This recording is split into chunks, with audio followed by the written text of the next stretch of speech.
welcome back. In today's video, we are going to be talking about some shipping tips and tricks, things to help you as a small business with your shipping. So if you haven't already, please be sure to hit that subscribe button. It helps me out a lot. And let's go ahead and get on into these tips and tricks.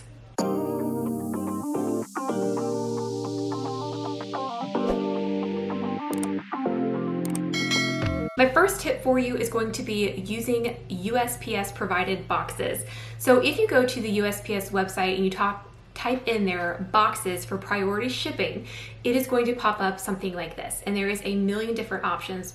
Okay, not a million, but a lot of different options that you can choose from to have delivered to you for free that you can then turn around and put your product in to mail to your customers. So this is a great cost-saving tip that you don't have to buy the extra supplies and things like that. Number 2 is going to be utilizing free pickup service by USPS. So in most locations, they will actually come and pick up your items that you're shipping for free. So time is money, right? So to make the most of your time, to save the most money that you can with your small business, utilize the USPS pickup. And you can do that by going to USPS, schedule a pickup, and I'll put it up here, show you what it looks like. You put in your address, tell them how many packages you have, how much they weigh, and what day you want them to come and pick it up, and they will come and pick it up when they come to deliver your regular mail. So it's a really good benefit that they offer, especially during the holiday rush when you don't want to go to the post office because everybody and their brother and their grandma is at the post office.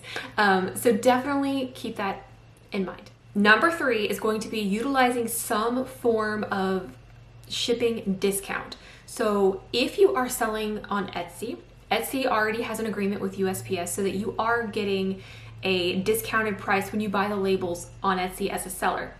If you don't use Etsy, let's say you have your own website and you want to buy shipping, but you want a little bit of a discount, try checking out a website like pirateship.com, and I'll put their information up here as well.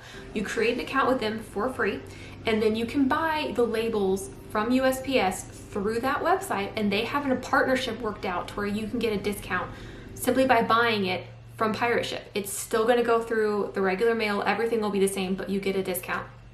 And it really does add up over time. The most expensive way that you could possibly ship your product as a small business owner is directly through USPS. Like if you go to their website and you buy the label there, you're gonna spend more money than if you go to a different site like Pirate Ship or something and buy that same exact label. So check it out. It will help you. Okay, so number 4 is going to be utilizing package inserts. So if you are shipping something that is breakable, like a mug, I do this a lot, I ship mugs.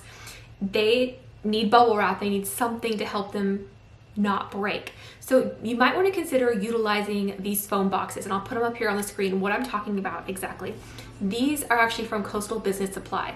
And while I realize they are not cheap, they do really secure the product. So if you are doing this a lot, if this is your bread and butter, shipping mugs, shipping something breakable like that, check it out because it might save you more money in the long run, not having to deal with the breakage. Right. My last tip for you is going to be to check out your local area for people that have recently moved. And I know that sounds weird and you're like, why?